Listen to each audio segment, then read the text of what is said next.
masculine man, take one. Ooh,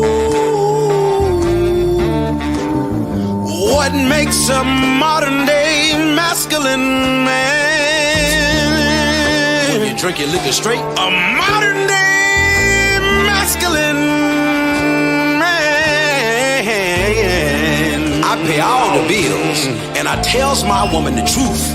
Got my shit together, do what I wanna do, say what I wanna say. I won't bend, I won't break, you are not me, and I am not you. I kept it real, so now I can do what I wanna do.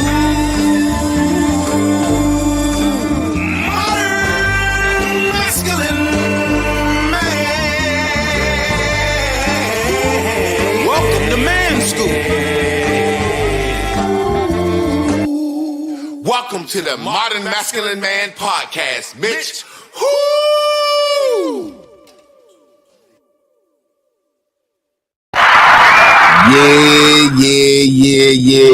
Yeah. Welcome to another week of Ranting and Raving with me. I'm here with my lovely wife, Christina. Say hi to the people. Hey. My wife got on a little, hold on, let me set this tick. Tick tock, you don't stop. Tick tock, you don't stop. Wifey got on yellow today, and y'all know we got a green screen, so yellow and blue makes green. So if y'all seeing a little colory, funny looking thing with her yellow, that's just because she got on yellow today. What made you want to put on yellow today? I was feeling real Oshunist. No, shout out to the head wrap, and so it was just part of the get up tonight. You like it? I love the head wrap, honey. I like how you got your little baby hair slicked back. You're looking cute. Yeah, you got some edges. So, you know, a lot of people don't be having edges. So I like the fact that you still got some edges.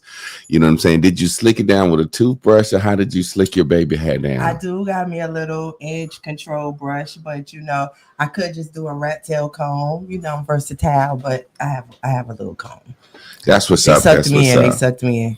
Tonight we got an interesting topic. You know, it's hard for me to create topics. So if y'all ever have a topic y'all want us to talk about, just let us know. Say, hey, look, we want y'all to talk about this. We want y'all to talk about that. So I asked Miss Carla what was a topic she think we should talk about. And she said she would like to know, how do we manage ambition and power struggle, ambition? A couple that two people got individual purposes, goals, and dreams. How do we manage that? And I thought about that and how that looks in our relationship and what we do. Let me make sure we got good sound, because I forgot to ask that. I always ask it. Do we got good sound, y'all? Somebody say, yeah, if we got good sound. Yeah, if we got good sound. And make sure y'all like this and share this. Do whatever you got to do to get this shit out to the people. So if we got good sound, somebody say, yeah. I want to know if we got good sound. Yeah. So we got good sound. So like I said, Miss Carla said she'd like to know how we manage that. And I got to thinking about that. I said, that's a good subject, because, you know, I got dreams. You got dreams. I got shit I'm doing. I be on the move sometime. You be on the move sometime. So it's kind of like, how do we manage that about jealousies, just being stuck with baby duty, cooking duty, cleaning duty. So we're going to talk about that. We're going to talk about that, how we manage. Just to get started, career changes. We've had a lot of career changes. I've been a teacher. I've been a social media influencer where I've made money on social media. I've had Grub's Kitchen. Man, we're going to talk about all this stuff. And how do we transition? From a career path or a life path where it's like we making a certain amount of money, we know how we living, you know what I'm saying? And then all of a sudden, boom, one of us does something drastic, and it's always something drastic with us. You know what I'm saying? So I want to talk about that. So I guess we'll just go ahead. Can we start from like the beginning shifts and work our way to present time? I mean, there's no other way to do it. I know. You might think of something that wasn't in the beginning. Yeah. There's no other way to do it. So I was gonna start what I thought I was, but you started what you feel like was the beginning of our relationship. No, I don't know. Go ahead. You start. No, I mean, see, I was just saying. So let me see. The first thing that I could think of is when we first got together and you were finishing up your master's. So you were in a career already, yeah, which was different from me being an entrepreneur. You know, so and it took up a lot of your time yeah, because you was getting double degrees. yeah. So and I had to be honest, I used to be gone all on Sunday. And even though that was just one day, to me it was like all day. It felt like all day. And you was with women I didn't know, your classmates or whatever. So I had to go through, not being jealous about you spending a lot of time with someone. But number one, not feeling smart enough. Yeah, yeah. I always feel I like never you thought feel about smart. that. I never thought about that. Up until that point, and really since I met you, I hadn't met anyone that I thought was as smart as you. And so watching you pursue your degree in college, a place that I could not get to as of then, and being a cosmetologist, even though I was self-employed, and there was a confident, I was not arrogant, but that was some good shit to be so young and have your own business. But admiring your mind and seeing you pursue your masters, it was just something that was so far away from what I thought I could ever accomplish. And so there was moments that I was just jealous of the fact that you were smart. And I'm like, wow. Oh gosh, especially because you got to think everybody's like, I'm blonde, what I'm saying? That was the thing. I didn't even care that I was blonde until it's funny. It's funny because when she got with me and one day we was talking and we were doing something and she said something and I said, you so damn blonde. And I said it like kind of like you so damn blonde, like everybody know what blonde mean, right? She was like, yeah, everybody calls me blonde. And I was like, do you not know that blonde means stupid or silly or naive or misunderstanding? And she was like, oh, I was like, damn, you know what I'm saying? So it's funny to hear you say Chrissy that. From there going Three's Company. It's funny to hear you say that because it's kind of like, as someone who's always been intelligent, you know what I'm saying? I guess since you say that, I guess I'll say when I first met you, having my own apartment, you owned a home, you know what I'm saying? I was working, you had a career, you had a business, you know what I'm saying? I'm finishing up in grad school teaching. You had a career, you owned a home, you had an 800 credit score. So these are some things to be admired. You like, I got a song, me and Mills working on, the ones that love you the most really be jealous of you. And so that's something that I've always thought and known, but I wouldn't have never looked at it as far as the education or being smart. But I always was like, damn, this chick got a career. She make a lot of fucking money. She got a business. She's known everywhere we go. Y'all had valet parking at the salon. All y'all clients was lawyers, doctors, drug dealer chicks. Y'all was like hot shit. Like I didn't realize when I got with my wife, I got with somebody that was like super popular in the city for doing hair shows, for just being downtown. 3 black women with a salon and on Main Street, not Main Street, but Parish Street, which is one street over from Main Street, which is the actual Black Wall Street in the city of Durham. So I didn't realize that, so it would be like, we would be going places and going out and it's like, Chris, the fucking radio guy. Hey, Chris Clark, we walk in the party. Hey, well, not Chris Clark at the time, Christina Boyd, Harris State, and you know what I'm saying? New York. Yeah, it's like Cherry, Christinita, the girls from the Harris State in the house. Send them a drink, you know what I'm saying? Send them, but I'm like, this bitch is popular, like super popular, because I was a college student, so in the city. So I didn't know, the other than doing security at the club or being at the local clubs and whatnot. I didn't realize how popular you were. You know what I'm saying? So I guess that's something I could say didn't make me jealous, but always made me say, how many motherfucking niggas she done fucked up? everybody know them. Like everybody know them. And it's like everybody know them. Like the people that I would hear of as a college student, like names that you hear in Durham of people. I ain't naming no names, but like notorious people that of the city that was moving and shaking in certain ways. You know what I'm saying? You would be like, oh, that's Billy Boy John, and be like, oh shit, that's the nigga Billy Boy John people be talking about. And he come up like, yo, what up, Chris? I remember you doing the poem. And then you was doing the poems and shit. So I guess a lot of times people don't realize star power. Let's talk about catch. Let's talk about the catch. You know what I'm saying? Being the catch in a relationship, that's like, I think me and my wife are pretty equal. Sometimes I think she think I'm more of a catch, you know what I'm saying? But I think we pretty equal, but I can understand now. The catch means this. The catch is when you look at a relationship and you say, how the hell did she get him? Or how the hell did he get her? You know what I'm saying? That's being the catch of the relationship. When I say the catch, that's like, you could see somebody like, you look up and say, how the fuck did Birdman get Toni Braxton? You know what I'm saying? It's like Toni Braxton. Oh, and Jermaine Dupri and Janet Jackson. Exactly. However, Birdman has a lot of fucking money. So that you could look at it like, yeah, Birdman the motherfucking catch because Toni Braxton got that nigga, he worth a lot of money. Yeah. Or you could look at it like, how did Birdman get fine ass Toni Braxton, his ugly ass? So it's just all depends on what society places value on, whether it's money or beauty in certain situations. I think Toni Braxton is the catch in that situation. And we're going to give a couple examples of what I mean, but the catch. I think Toni Braxton is the catch in that situation. Who you think is the catch, Toni Braxton or Birdman? If you talk about who is more mainstream right now, I would say, well, no, Birdman. Toni.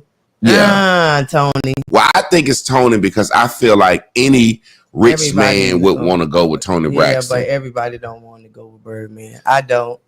But before Birdman, I ain't never seen Toni Braxton with a famous motherfucker that was rich. I don't know. You see what I'm saying? It's like Halle Berry and A-Rod. A-Rod signed a contract for $300 million. And Halle Berry is who she is. But A-Rod bust upside the head. They passed her around. So it's like, who is the catch? So in our relationship, Chris has always saw me more as the catch.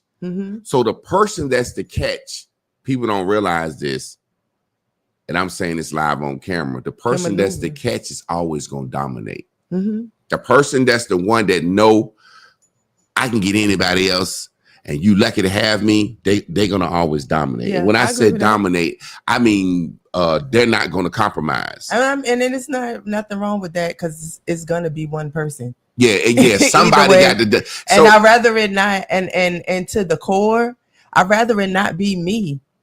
Well, and that's good. And you know why you rather not be you? Because you want to have somebody that's up that you think is worthy of being led by. Now, when I said dominate, I don't mean kick ass and take names. No. I mean, meaning that person is the one that's most likely least committed to staying together, meaning that person, like me, I've always said, I'll leave your ass where you're standing. It's like when I met my wife, I knew I was going to marry her. So I told her I was going to marry you.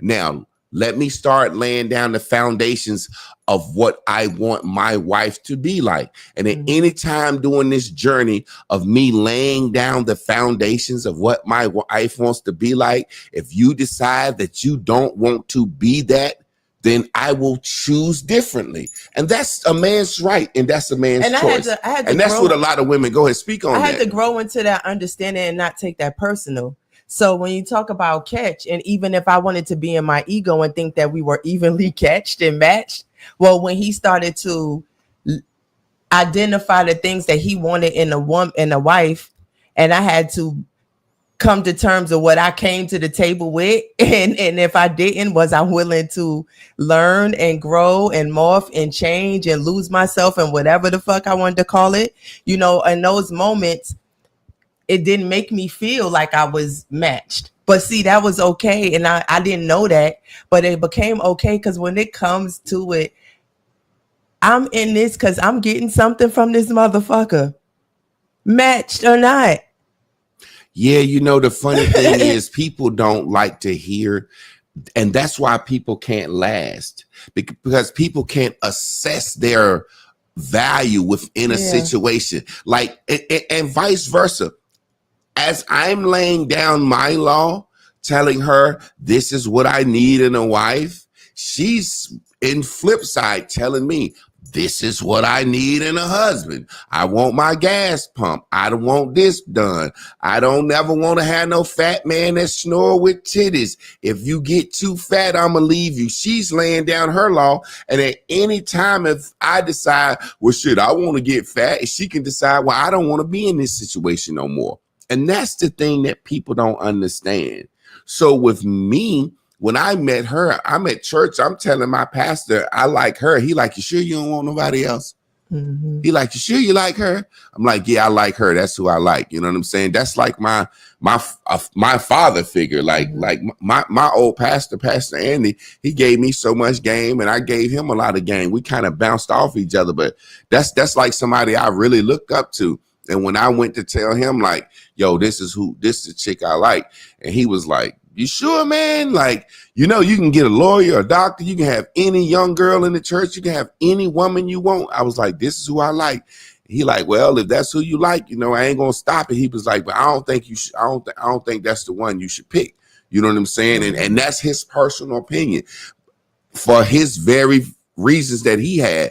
Me, think about this. Now, what if I would have picked some goody two shoe? Because he more was on the path of like, Jay, you gonna be the next Tyler Perry, dog. Yeah, you gonna be the next Tyler Perry. You gonna need to be writing your plays and on the road touring. You need to get a woman who makes a lot of money where you don't have to have a job. That's and I got it. I get it. And there was a couple of women presented to me that was like, this is a potential, you know what I'm saying? Blah, blah, blah, blah. Mm-hmm. And I went on a couple of dates. Unbeknownst to her, you might have known a couple of chicks I told you about, but I went on a couple of situations and it was just laid out. You know what I'm saying? Like, this is Jay. This is what he wants to do. He wants to be the next Tyler Perry.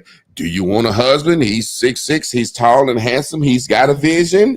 And the women were like, yeah. And it's like, okay, this is how much they make. This they credit score. It wasn't no motherfucking like, do you like? It was like, Pastor Andy is a fucking, you know how he is. Yeah. You know how he is. So he was like, look, if this your vision and you finna be the next Tyler Perry, you need a woman to be able to pay for everything and somebody that's not going to be jealous of you moving and shaking. And I met a few people and the situations lined up good, but I was just like, I think if I get mad and fucking, bitch, leave me alone. You know what I'm saying? That these chicks would fold.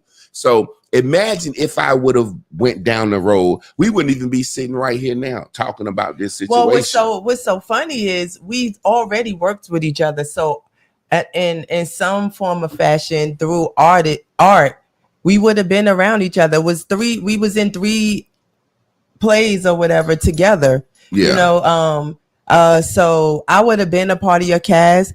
He didn't know you'd have that been my side bitch. If I'd have had you working with me like that, well, and I'd have married another woman, I'd have fucked with you. Well, I wouldn't have had no problem for sure, but I mean, I'd have been messing with people, so whatever. But the flip side of that is that we were friends and we worked together, and you never tried to holler at me until what you were in was over. Whether you looked at me or not, like I said on another show, it's not a lot of men that I've been around that I'm not flirty with or is not flirty with me. We exchanging some sort of energy because I'm just naturally flirty. I like attention. You know what I'm saying? I just like doing. I caught that mosquito on air. Wow, like your fly. Remember? Well, it's easier to catch a mosquito than a fly. I ain't never caught no. Well, yeah, I have. I can kill one. But So I made you. We would have no. I mean, we would have just been connected. You saw me in the play when you was in the 8th grade. Yeah. Right? Yeah. Like, we have his friends from the football team. I just never seen you, but I know all your friends that do security. Yeah. Because I was a nigga that after I did security one night, I was like, man, we got paid like $80. I've been out here fucking from 10 o'clock to goddamn 2 o'clock. I got paid $80. But you know, that's $80. That's good for a college student. You think about Wednesday night, you doing the Buffalo Wings threes. Thursday night, you over here. Friday night, you over here. Saturday night. So 4 nights a week. It's 6, 7 of us. We walk around, big football players. And if we throw you out the club, we're gonna go in your pockets. You're gonna be. They know that. That's why you get a little extra. Niggas be taking their niggas rings off, and then you know you got the line. You got niggas that want to get in the club with their hat on. You got niggas that want to skip the line, $100 line, no wait. That was my number one thing, $100 line, no wait. I'm always on the door, $100 line, no wait over here. You know what I'm saying? But the first night, after maybe my second or third night, you know what I'm saying? We had to fight some motherfuckers and get some niggas out the club. They like to fight. Yeah, they be ready. I know, like and I was like, nah. You know, I'm the only one of the motherfuckers that ain't been to jail either, right? I was like, nah, I don't want to do security. I had to fight for $80. You know what I'm saying? I only got paid the potential. No, we ain't had no gun. $. We ain't had no whistle. We ain't had no flashlight. We was just some big college niggas with a shirt on that said security. So you know, so you didn't know me from that. But so many circles we would have been around each other. But the fact of the matter, what I'm simply saying is, when you decide or know who the catch is in a situation, that person that's the catch is the person that's normally can exercise more options. Yeah. And really the catch is always the man, no matter how you cut it, because the man is the one that can say, I take my ring back. I don't want to marry you. You know what I'm saying? For whatever reason, you take somebody like fucking, let's take a famous woman that marries a regular man. He still asked her to marry him, and she said yes. You could take a famous ass woman, Nicki Minaj. Her boyfriend is a PDF. You know what I'm saying? He on the sex offenders list. However, her husband is on for some reason. It's something about him that said, I want you, and she accepted. You know what I'm saying? He could have said, bitch, I don't want to marry you, Nicki Minaj. Yeah. I just want to fuck you. You know what I'm saying? So yeah. The one that's kind of, so it's a situation where in experiencing who is the catch in a situation, that's a level of jealousy. Oh yeah, definitely. That's a level of and being the catch is a level of responsibility, because it's like you always being looked at like you somebody motherfucking wants you. You know what I'm saying? Like, speak on that. If and I'm gonna speak on being the catch, and you speak on you thinking I'm the catch. You know what I'm saying? And y'all say who y'all think the catch is between me and Chris. That's just for fun. Shit, people talking on the line. That way you get an opportunity to see who on the line. Who is the catch between me and Chris? Who is the catch? You know what I'm saying? The catch is like saying, damn, she lucky to have him, or he lucky to have her. And then sometimes most relationships that last long, there is a level of closeness. Like that's almost like if I'm the catch, it's like this. It ain't like it's like this. Like, you know what I'm saying? Or if you the catch, it's like this. It ain't like it's like this. Yeah. Definitely. It's enough level of closeness to where it kind of equals out. But speak on you've always said I was the catch, but I used to always tell you was the catch. You know what I'm saying? I mean, I think, well, first of all, if I'm being honest, and I'm talking now from a standpoint of growth, right? And so I didn't admit at first that I thought you were the catch. So I was kind of going against the grain at times, and that's where the jealousy came from. So when we went through Bears and Bubbles, and I got to just be accountable for how I was feeling, then I realized, and then me and you would talk about it, and you would be telling me what you're saying, and I'm crying. I'm like, I'm not jealous because I'm so afraid of the word, right? So I wasn't really thinking about what it was really identifying. And so there is a humbling though, first of all, that takes place because I couldn't buy my way through this relationship.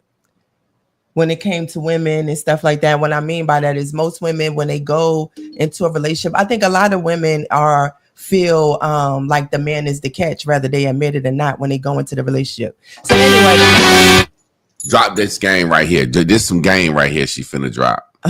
So when you go into it and you let go and realize that this man is the catch, that's when you can begin to enjoy the relationship, because you're not in this competition with him that you're never going to get, because what you won't never have is as many opportunities of women as a man does.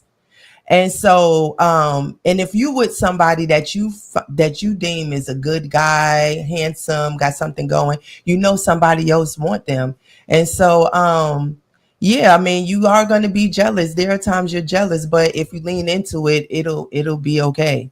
And then someone who has to wear the banner of being the catch, it's like a person being a little more needy. You know what I'm saying? Call me, where you at? And like she said, she never liked the word jealous. Or I say words for what they are: jealous, desperate.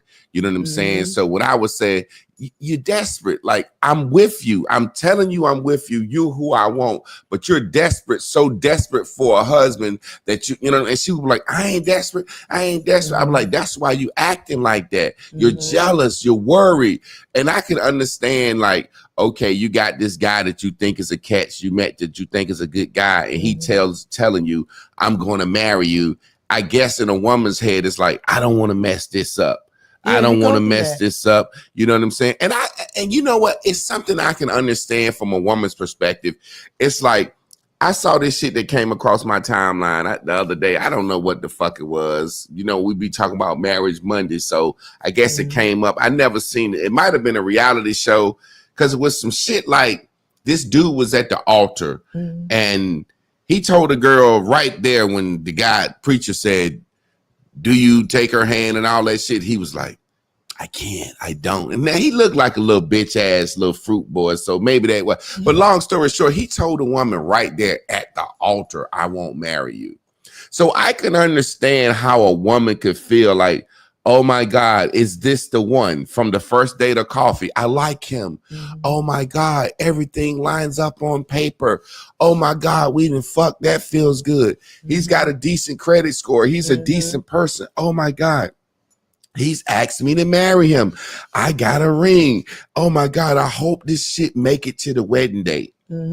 Because until you're married, you kind of could be left up into the altar. So I experienced some of that. I guess that those fears of, you know what I'm saying, is this gonna go on, or you know what I'm saying, like, call me more, or my wife didn't like the word jealous. So if I get off now, I'm like my granddaddy. If I get off work at 6, I'm gonna be home by 6:30 every day. I'm like my granddaddy. My granddaddy said, keep the same time. What up, Chris? That's my little cousin. He called me Unc, you know what I'm saying? But I appreciate the Unc, baby, the respect level.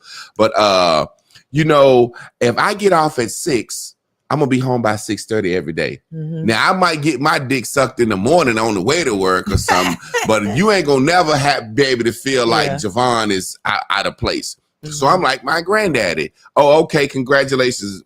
Chris just got engaged. Congratulations, man. Congratulations. So, I'm the type of person that's always in place. So if I get off at 6, I'm home by 6:30. Now my wife know that. So if it's 6:33, she gonna call me. You know what I'm saying? Instead of just being honest and upfront. Hey, it's 6:30. You're normally home. I miss you. Where are you? That would make me feel so good for a woman to just honestly tell me, hey, I miss you. I've been waiting all day to see you, and I'm excited like a little girl for you to run into the house. It's 6:33. Where are you? I would have had no problem with that. It would have made me feel good, and it's the honest truth. But because a woman don't want to seem jealous, she called me at 6:33. Hey, do we got any garlic salt? I don't know. well, look, can you stop at the store and get some garlic salt because I'm finna cook? Or could you stop and get this? And it's always something, okay, I'll get the garlic salt. And how long before you get here so I can know before I put the butter in the pot so I can make some garlic butter? You know what I'm saying? But look, let me just say, so sometimes I miss you, but sometimes I'm like, if it's any shit going on, I'm busting it up. She ain't got to stop. Yeah, so Unless I would have never thought that. Down. I never would have thought that, but you said that, but my man was joking with his wife, and she said something like that the other day too. It was like, if y'all doing something, I'm gonna call and interrupt it. And it's like a woman that just keeps sucking quietly. I mean, but we've been the other woman that keeps sucking. On our dick, and we be like, yeah, it don't matter. We done been with y'all and seen you lose your moment. So what makes us think that you can't lose? You know what I'm saying? Yeah, that's just so funny to me. That's so funny to me. Long time ago. But being that person that could feel that pressure, like, damn, I'm with you. Why do you feel so nervous about other women? Or why do you feel nervous about, and I get it now, like, okay, until I get that ring and until we married, this shit could go left. Let me give you an example. Take it out of relationships. What if you went and you got like a billionaire investor friend, whatever, he want to invest in you, and you go and you spend time in his element and you not been around the element, it is going to be times that you're going to be like, can I touch that? Is that right? You know, and I mean, granted, you're going to stand as tall as you can in every room, but there might be a room that you go in that you don't know. You know what I'm saying? And so you got to walk tall around this person all the time to kind of measure up. But then there's the moments when this person has way, way more than you, power or whatever you could esteem to be, that you can feel a smidget less than.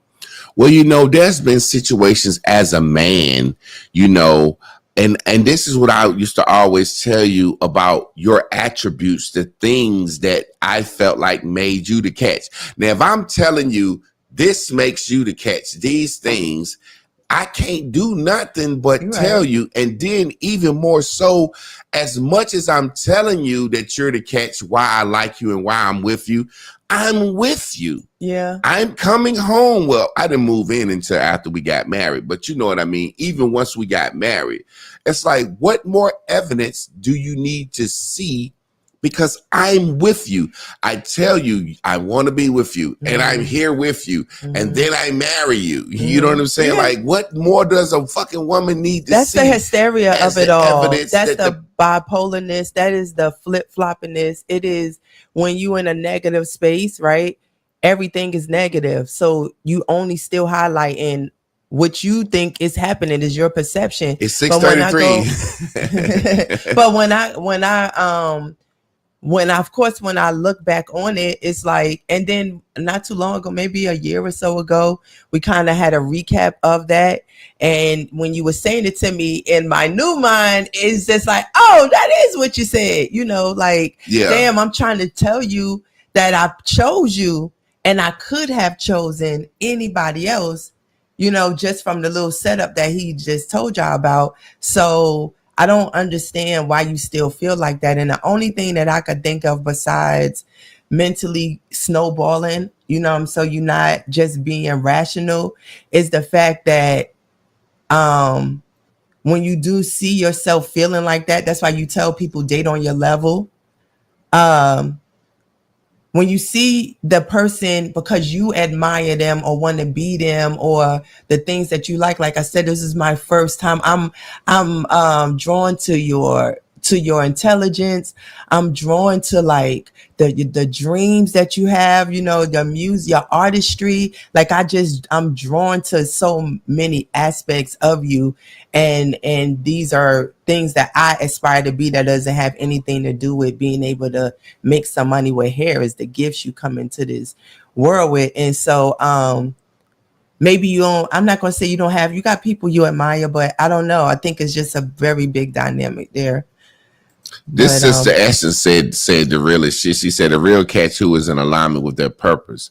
you both appear to be in alignment. That's pretty much what and that's all you saw. You saw that I had purpose, and at the time you had a career making a lot of money, but you used to always say, "I want to change the world. I don't want to be I don't want to just be a hairdresser." So I wanted to be a part of something that was greater than me. And when Miss Carla was talking about purpose, once I really when I transitioned from doing hair, went to school and started to see that there was a possibility I can leave something big, have my own footprint and changing the world. My purpose driven, like you said, my drive was different, and then I could pull back, and see it. But I think that at that point, that's when we had maybe a couple of different other dynamics that didn't have nothing to do with that I still had to, sort out. And so we focused on this catch a minute because you have to understand that that's a basic foundation of your relationship, because there's going to get times where you're going to get jealous. There's going to get times where they doing something big and you ain't got nothing going on, or they life popping and your life ain't as quite as popping. So let's get into it. Career changes. Like I said, me being a teacher, having insurance as the husband. And then there was a time where I didn't want to teach anymore and I wanted to fucking sell plates. You know what I'm saying? It's literally like, I remember that day. Not really wanting to sell plates, but just kind of started selling plates, and the shit did so fucking fast because I'm just a master chef. And it's like I'm coming to my wife and I'm doing it and I'm having panic attacks and I'm kind of tired of teaching, burnt out. And my wife is telling me, yo, sell plates. And I'm like, this is what people don't understand about the encouragement and purpose, because my wife knew through social media, if I started selling food, there's no way that I wasn't going to blow up. Like I'm literally famous. Like people don't realize this, and I hate to say it like this. So I got to say it like this so people can understand what I mean. I'm famous because my wife told me to quit my job teaching and sell plates. That's how I got famous, through social media.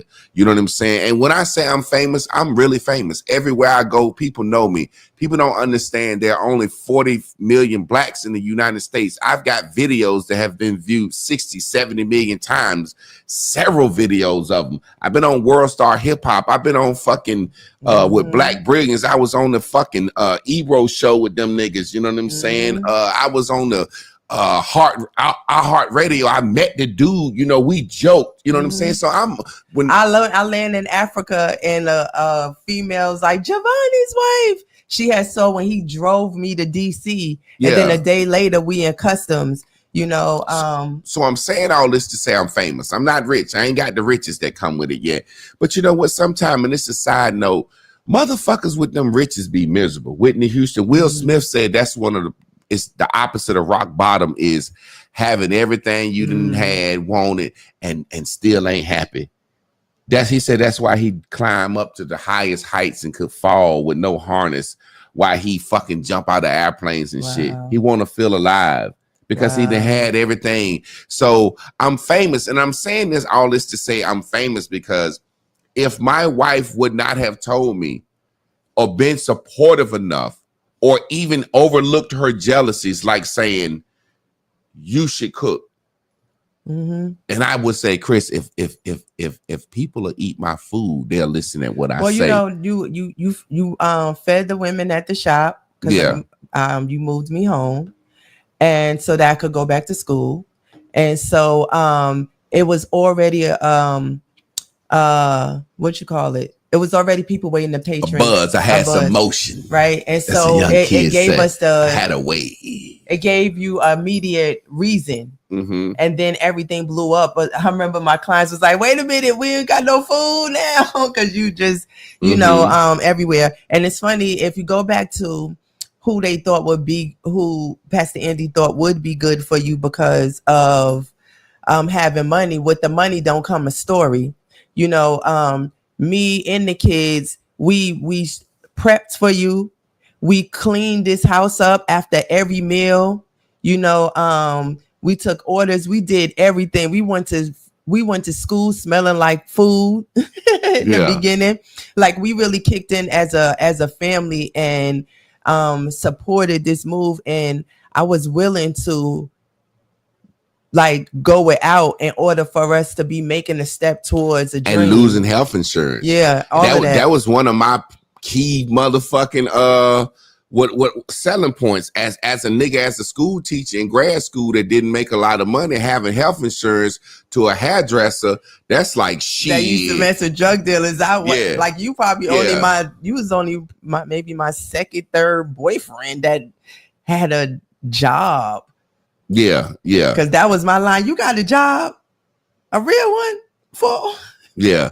So getting rid of the health insurance, you know, and starting on some that I'm like, okay, can I get famous doing this shit? Like literally, I'm like, I'm gonna be cooking, talking shit. I'm gonna be known as that nigga that says, fuck this bullshit, fuck this, fuck that, fuck that. And my food gonna be so motherfucking good. You gonna want to try it, and it's gonna make me famous, and people gonna listen to me. And people don't realize, a lot of people don't understand. They be like, the Mexican house video, they think that the Mexicans live next to us. No, the Mexican house video, we had a school. We offered martial arts, African tutoring, African dance. So we was in a real building.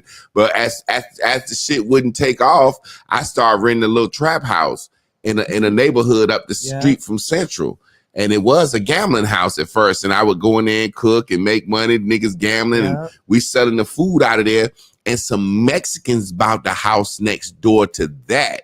So when you got exposed to me, most people got exposed to me through the Mexican house video.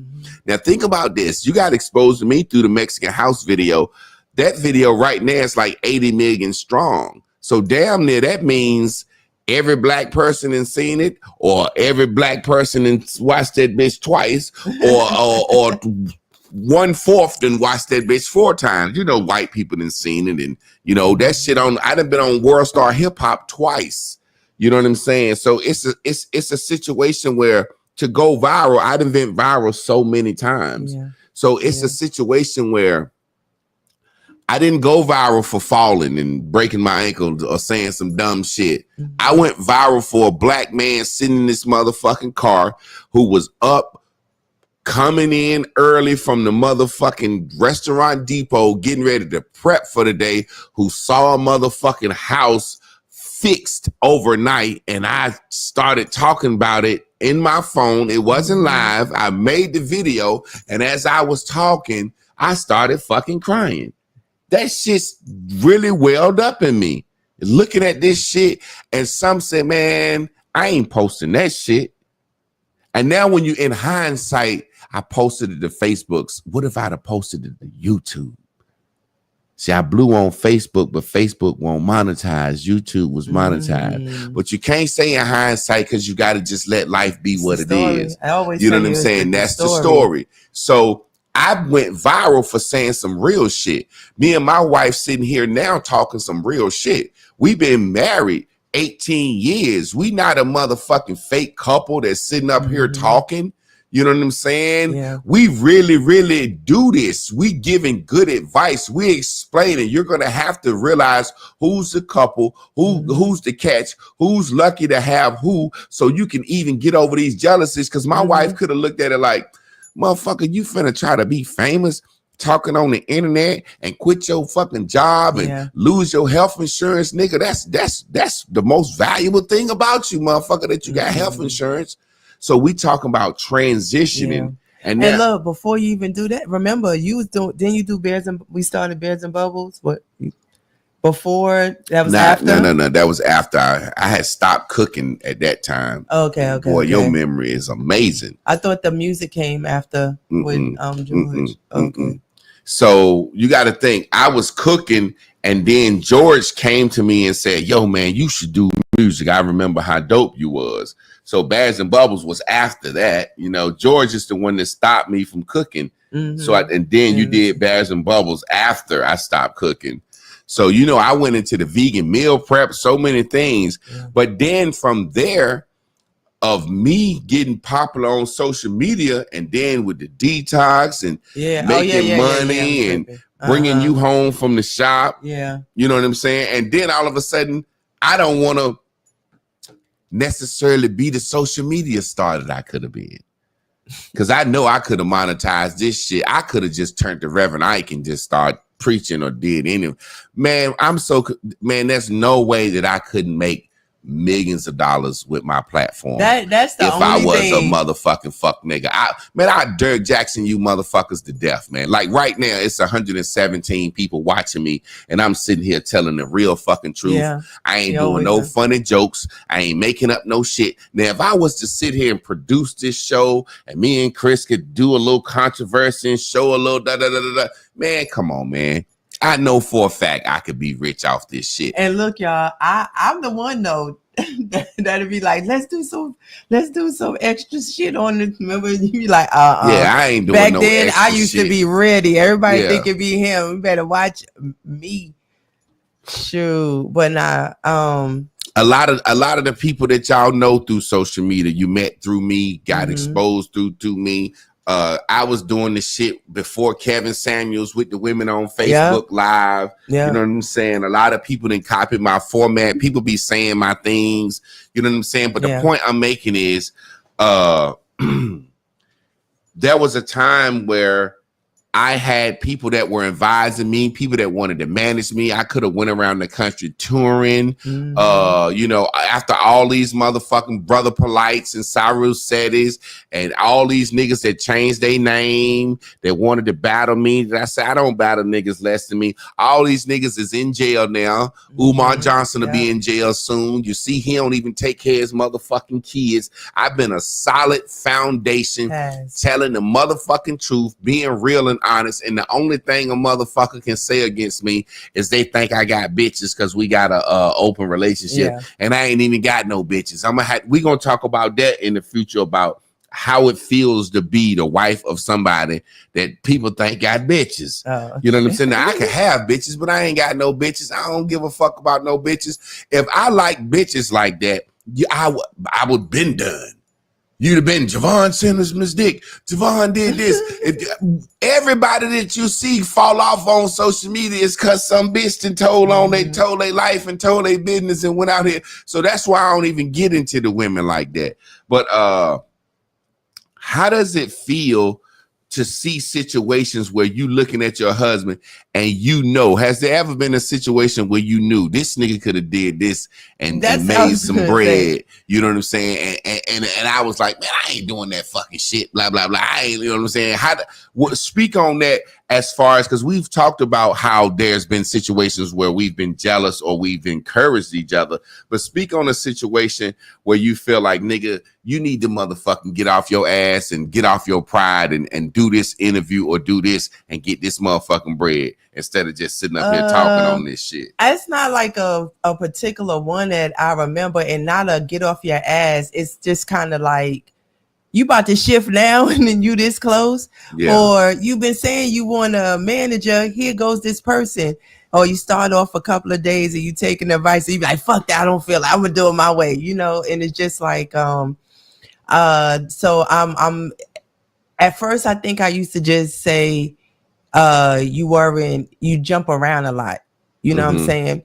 But then in understanding vibration, I know that you have to be, and I'll probably stand on this even harder than you now, because he was talking about that.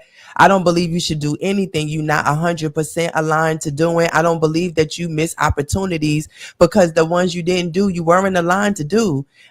Same way we had several opportunities that we could have met in the past, and when it was time, it was time. I think you get a time to go around and do it another way, or it just wasn't that time, no matter how ready you think you were and how ready I thought you should be.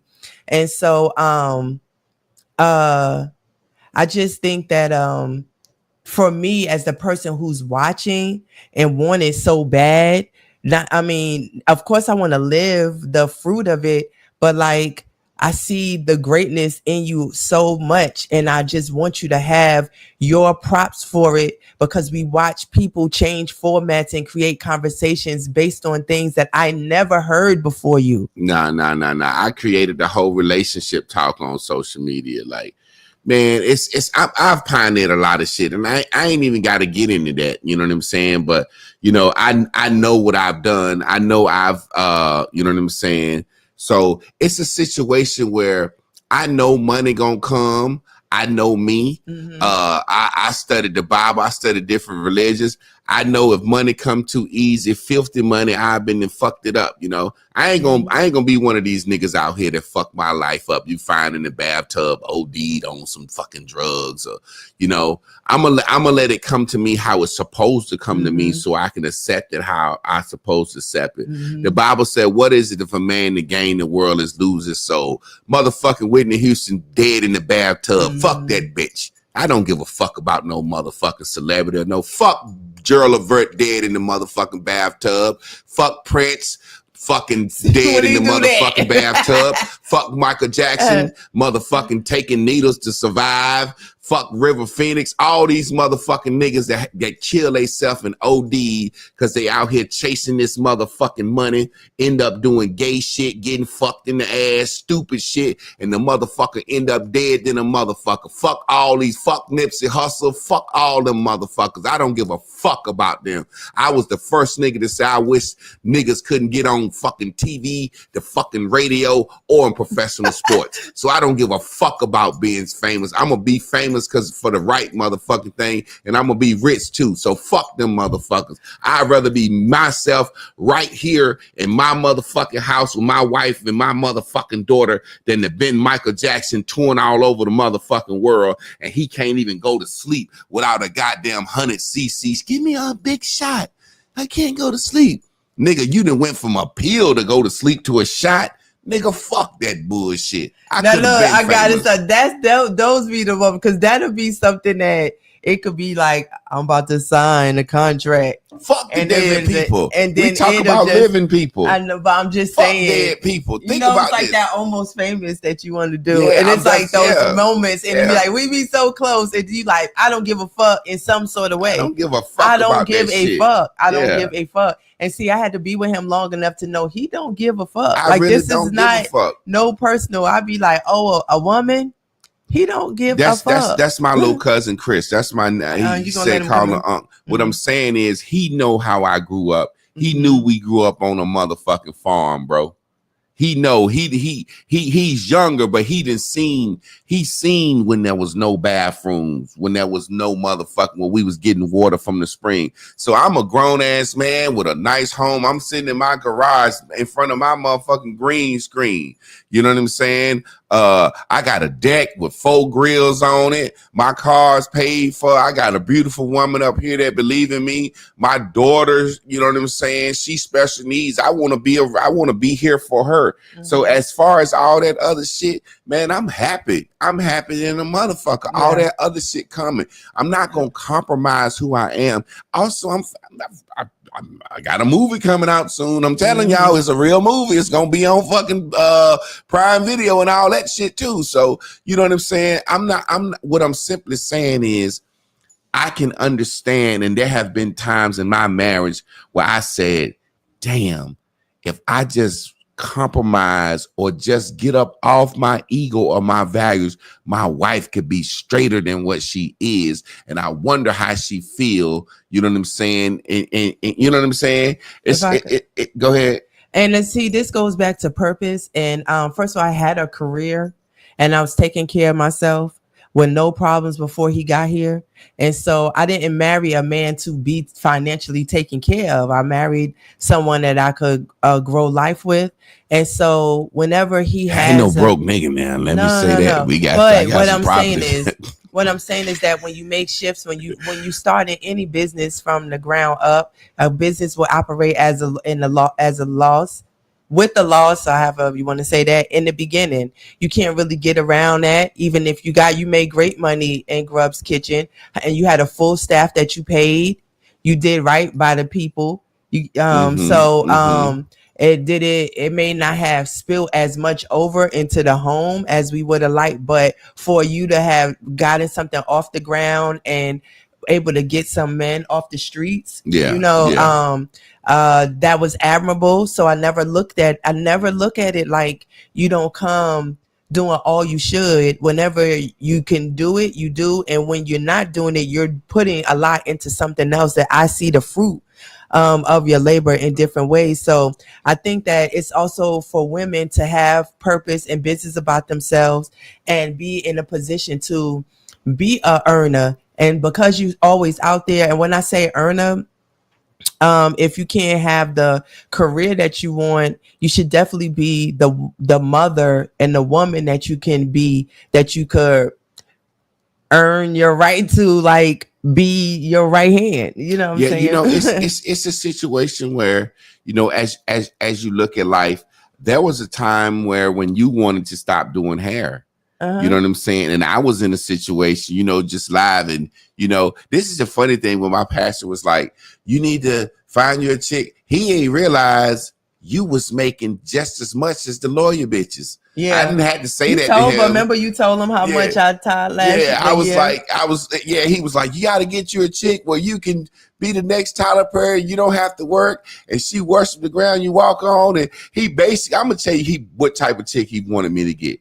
One of these chicks that's then graduated from college, that's a doctor or a lawyer, whose dream is just to be married, who will take care of a nigga just to have a husband. And I know the Bible said, Ecclesiastes, a man who is taken care of by a woman will be fucking miserable.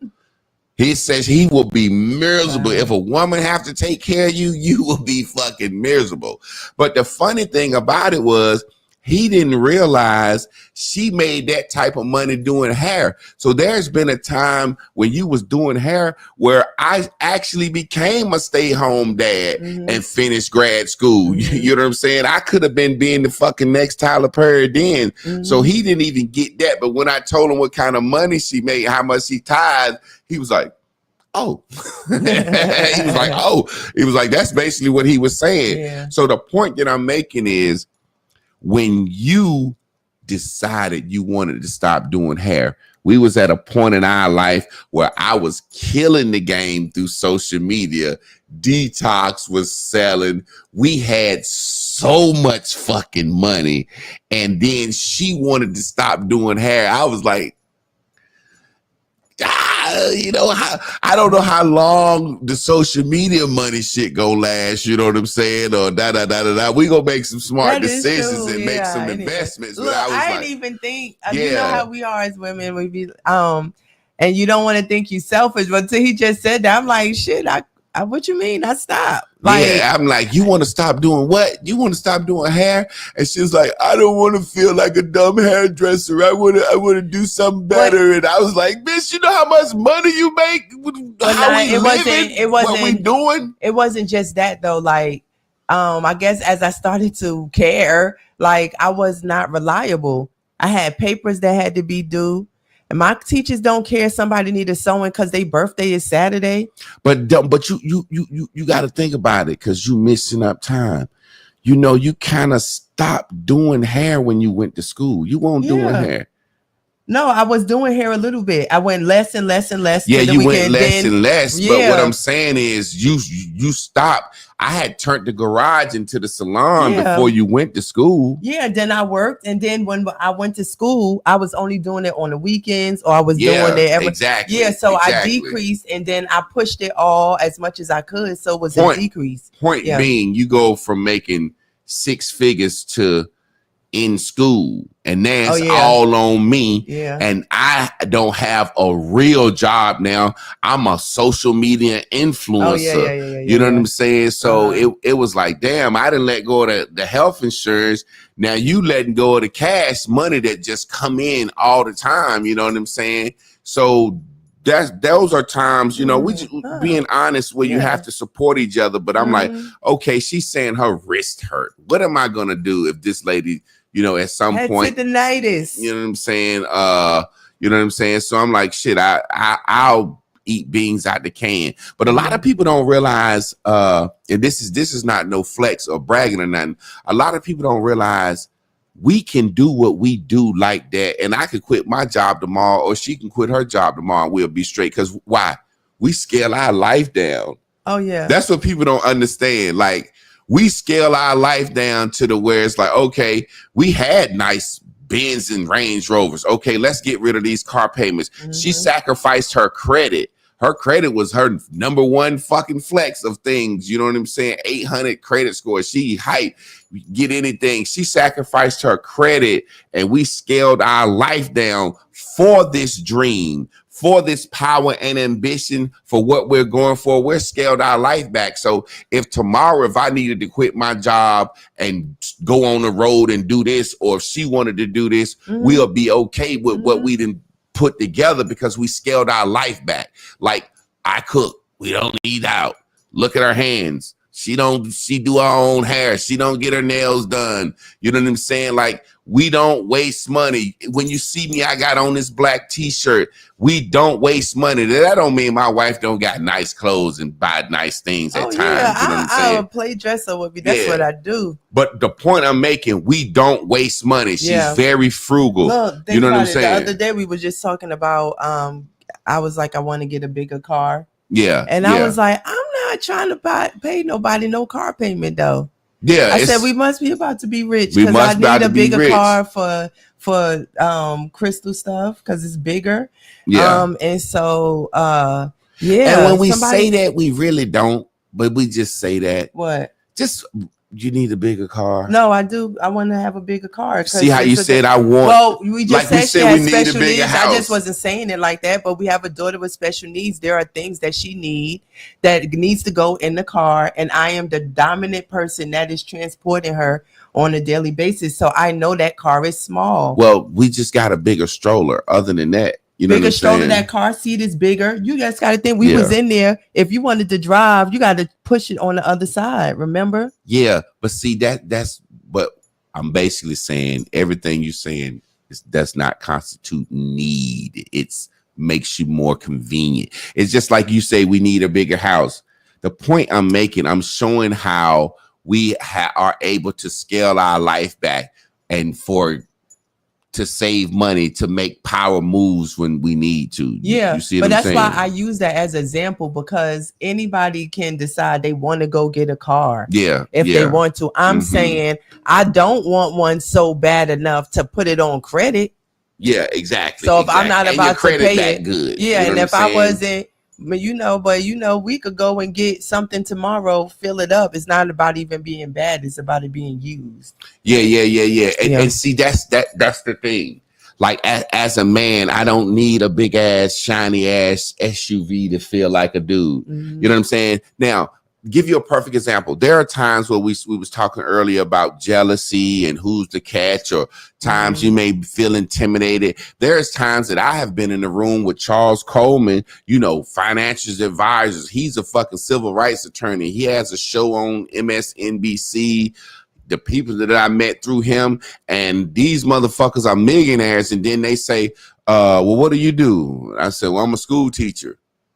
And it's like, in 5 minutes, these motherfuckers listening at me like I'm the fucking man. So what I was saying was, you have different attributes that make you someone. You know what I'm saying? And I've always said, if you in the room or if you playing the game, you're supposed to be there. So I realized when I first flew up there, and it's like 10 of us, and this shit, Black Brilliance, we toured the country. And I was like the most popular motherfucker. Who was the one that called made the least money, or job title had the less, because I'm that motherfucking nigga. You see what I'm saying? Not being funny. So if you believe in yourself in a relationship, you'll believe in your partner. You know what I'm saying? There was a time when my wife went to school, and she like come home. She like, I want to go to Africa 6 weeks. I'm like, okay, of course. I'm like, sure, go to Africa 6 weeks. But in my mind, I'm like, she got to write a paper to win a scholarship to go to Africa. I'm like, and she just getting in college as a hairdresser who always thought she was dumb. I mean, it's when I say just, goddamn, what, 2-3 years, 2 years. Yeah. So the point I'm making is, she like, I want to go to Africa. I'm like, sure, 6 weeks to Africa. Now I'm gonna stay at home with the boys. You know what I'm saying? My stepsons, while you go to Africa 6 weeks. I'm like, okay, cool. You know what I'm saying? Blah, blah, blah. I'm like, she got to win a scholarship to go to Africa. This ain't fucking happening. I'm just being supportive. All of a sudden, boom. You know what I'm saying? So I felt a certain way at that time because that was in the period of life where, you know, everybody wanted to go to Africa. I never really wanted to go to Africa like that, but I was like, damn, you getting to go to Africa? Shit. And I'm going to be at home with the kids for 6 weeks, and you're going to be gone in Africa, touring to Africa, doing your thing and whatever. And I'm back at the house with the kids. And I didn't even ask. I said I was going. But watch this. As we talk about jealousy and ambition and power and alignment, I'm sitting back like you going to Africa for 6 weeks in another country, in another continent. And she talking about, can you get a app so we can FaceTime each other? I'm like, fuck no. Hell no. They told me. Worry about yourself while you over there. Go. I was trying to interrupt y'all. I was trying to interrupt anytime I get. Yeah, I'm like, I'm gonna make it go medium on it.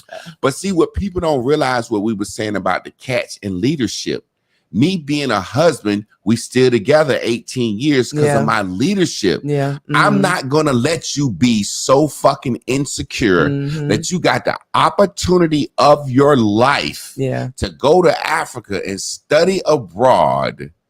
And you talking about how you going to look at what I'm doing. They got a fucking phone. Call me. The phone work. No, we want to look at each other. I said, no, I'm not going to let you look at me. No, that was international calls. That was a cheap way so we didn't have to pay for it. Listen. The WhatsApp shit. We can call on WhatsApp for free, but we also could look at Skype. each other. Some Skype shit. Yeah. Long story short, I'm like, listen, you're going to go over there and mind your fucking business. You did. Do what the fuck you got to do. Focus on your studies.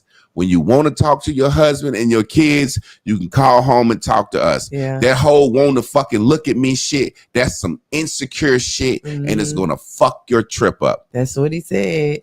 And I did a little fake cry and got it out my system, whatever, if I want to feel like it was real feelings hurt, but you get what I'm saying. Somebody said, don't call him. And, but he explained, you know what I'm saying? This is a once in a lifetime. And it was true. And anytime I want to be emotional about something and let my feelings be hurt, the communicator that he is always talk to me, rather I receive it as easy as he's really trying to tell me. And, I always just understand. And it was preparing for if we both think we got a purpose and we're going to change the world. There's going to be times you're going to be gone. There's going to be times I'm going to be gone. And we need to trust each other. We already got an open relationship. So if I want to fuck something, I could. If you wanted to fuck something, I could. So what the fuck is you worried about? What could you possibly be worried about if you know if I want to fuck something tomorrow, I will. I know if you want to fuck something tomorrow, you will. That don't mean we got to, but what possibly could you be worried about? I think that women just act territorial because we've watched so many things that say be territorial. I think what it boiled down is women don't care about a man cheating.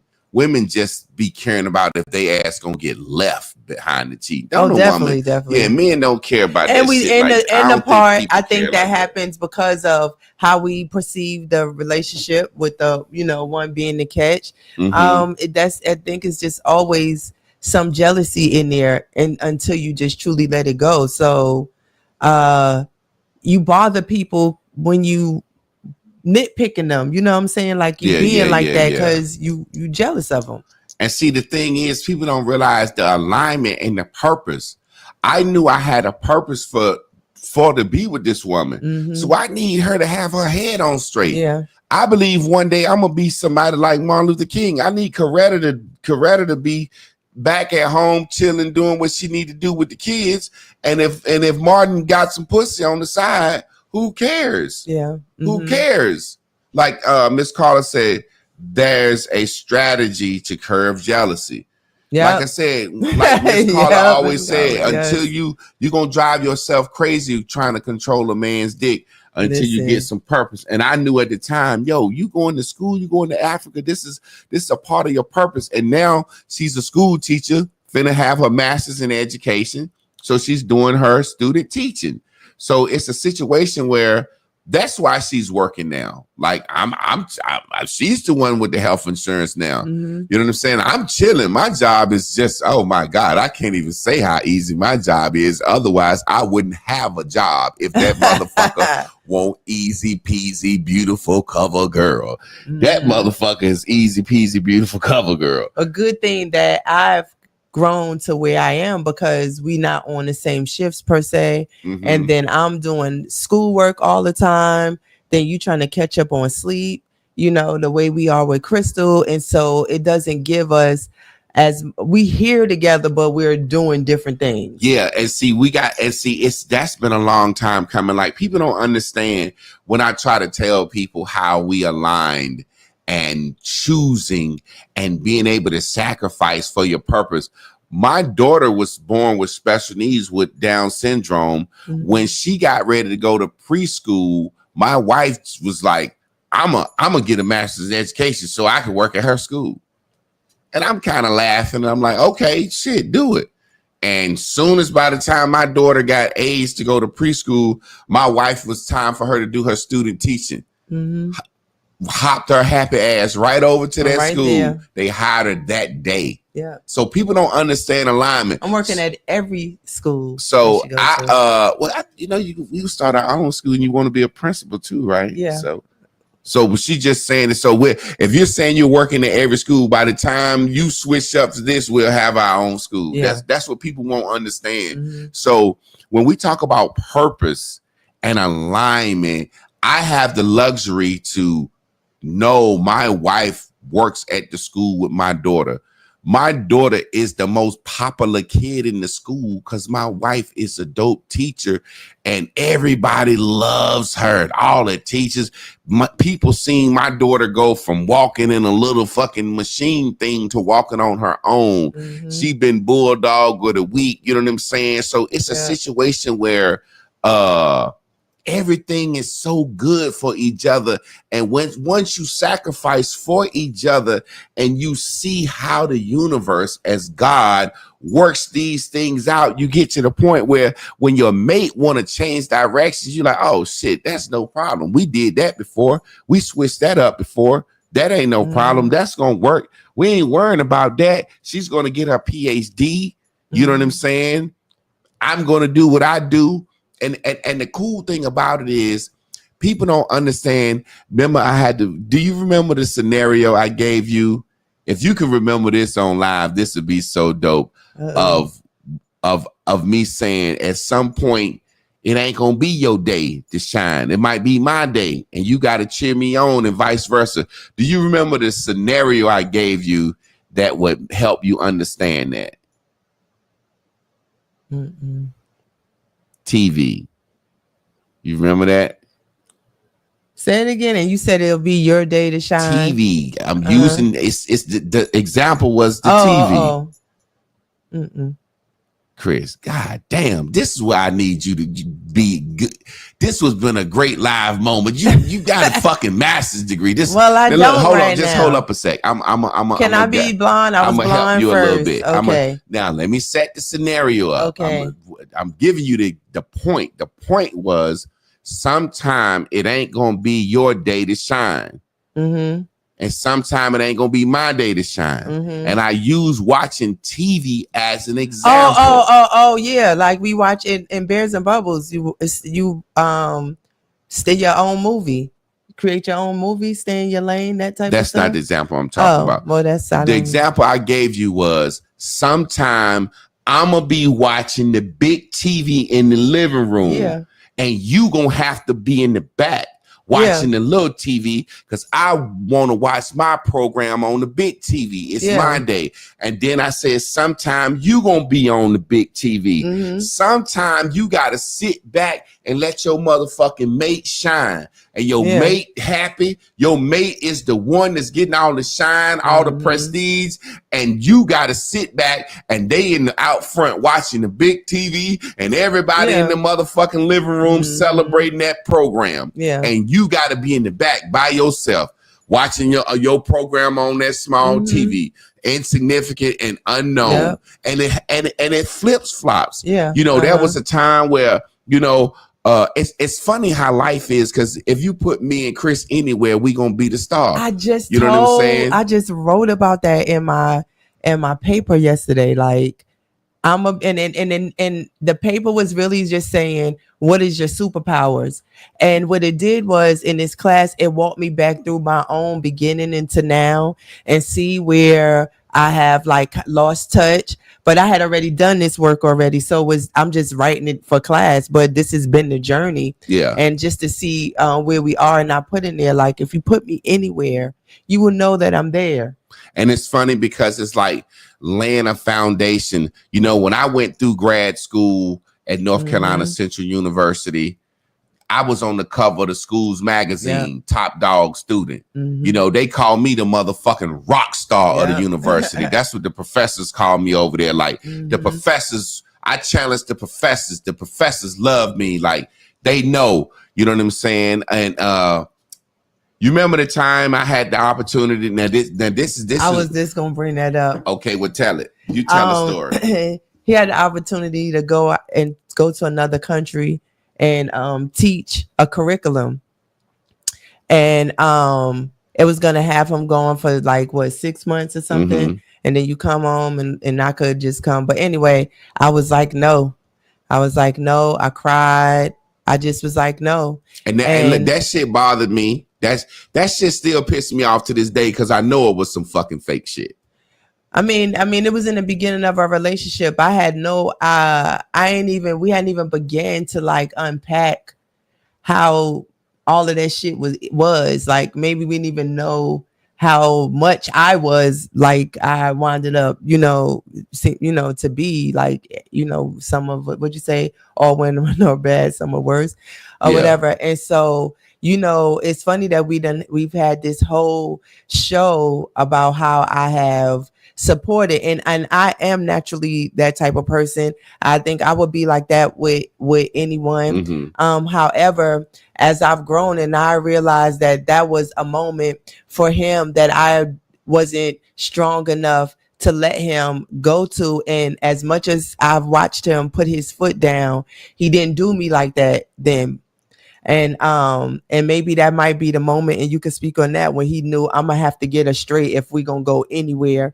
And that might have been, one of the biggest shifts, but he knew that I was not capable of dealing with it. And so he did not go. But from that moment on, as I had my own growth, and really as I did more, of course he could quit his job anytime he want. He could shift gears. I don't care. I'm here to just say, any other opportunity that you have, I will get out of my own way if I ever feel like that. Again, I don't care if he said I need to go somewhere for a year, and you're gonna have to be with Crystal. Like, you moving and shaking a lot, and I got stuff that I still want to do, but the very first time it mattered. And especially with me being in education, I understand more the opportunity, that you gave at that, moment. And I can never be like, oh, it's not for me to be like, oh, you'll get another one, but I understand the moment in time that a student became a rock star, and a professor wanted to shop him, like introduce him to the world. That was great. So that was big. And I apologize for that. And I encourage women to let their men be honest with them and tell them how they make them feel when they be in their own selfish way. Now, so people can understand, I wasn't gonna do it. I'm just the type of nigga, I see through fake shit. When she started all that crying and faking shit, I just didn't like that. I'm the type of nigga, I know when a bitch faking me out. Women shed their real tears in privacy. Well, yeah, you've always women don't cry in front of nobody If a woman is crying in front of you, it's fake. If a woman is crying in front of you and somebody ain't dead, it's fake. I promise you. I've been telling women this for years. Men, if your bitch cry in front of you, it's fake. I promise you. Women shed their real tears by themselves. That's and see, this side gives men some game too. And women don't break down and tell men their problems like that. Women try to figure it out. So when a woman come to you talking about her car broke down, that's a whore bitch that don't like you, that just wants some money. Because a real woman feels embarrassed to tell you her flaws and her mistakes and how her life ain't together. That's just a side note. But yeah, I wasn't gonna do it. It was just a situation. And I'm going to tell you why I wasn't going to do it. Damn, the camera went out. Should I switch the battery? Yeah, I'll keep talking. I want them to get this point before we get out of here. I tell you why I wasn't going to do it. Because she couldn't handle it at the time. You know, keep talking. Let me see. Let me see. And the thing is, I get that he's saying he knows how women are, but from it's been times when he don't let me do that shit. You know what I'm saying? And that wasn't the moment. He didn't make me stand on it, you know, and he wasn't saying like stop the crying or whatever. As time went on, he's done that, you know, and I swear I can't help it. I swear I can't help it. It's learned behavior though. It's learned behavior. I mean, my mother's like that when she need to talk to me and I get to, here we go again. Like, I don't even want to have to talk to you about anything deep because you're going to cry. And so, I mean, you know, I don't know. I get what he's saying though, because there are moments when I've shed those tears, by myself and I question, I think about what he's saying. I'm like, oh, okay. So, that's what we do. That is what we do. Yeah. I didn't see that other battery. Let me see some real quick. Yeah. Well, kiss and tell. It's a great show. It's a great topic, especially because we live in it right now, and you are flying all over the place. And I'm not talking about the part of the jealousy that I thought I was gonna feel about you being popular and stuff, because the type of love I get every day at work, that is, I get to feel that right then in real time. Well, family, I can't find that battery. I ordered a cord to where this won't happen again, but it's a setting on the camera. I got to figure out how to make that motherfucker work. So, but hey, stay tuned in for next week. Marriage Mondays. We'll pick up this discussion or we'll be on a new subject. Stay tuned in this Wednesday. Me and Miss Carla, we're going to be going live talking about a subject. And tomorrow we're going to be talking about Tough Tuesdays, me and Trav, where we just going to be talking shit, real shit, cussing, goddamn it, tough talking Tuesday shit. We're going to be talking about street niggas don't need to be around no goddamn kids. That's why you got all this fighting and shit at the rec football games. So we're going to be talking Tough Talk Tuesdays. We appreciate y'all. Y'all stay tuned in, tapped in, turned on. I will have this situation fixed up soon. But it's a good thing because I don't want to be on here too goddamn long. You know what I'm saying? We appreciate y'all. We love y'all. Y'all share this and y'all let somebody know what time it is. Be the catch. And if you're not the catch, keep your motherfucking head in the game till you can be the catch. Hey.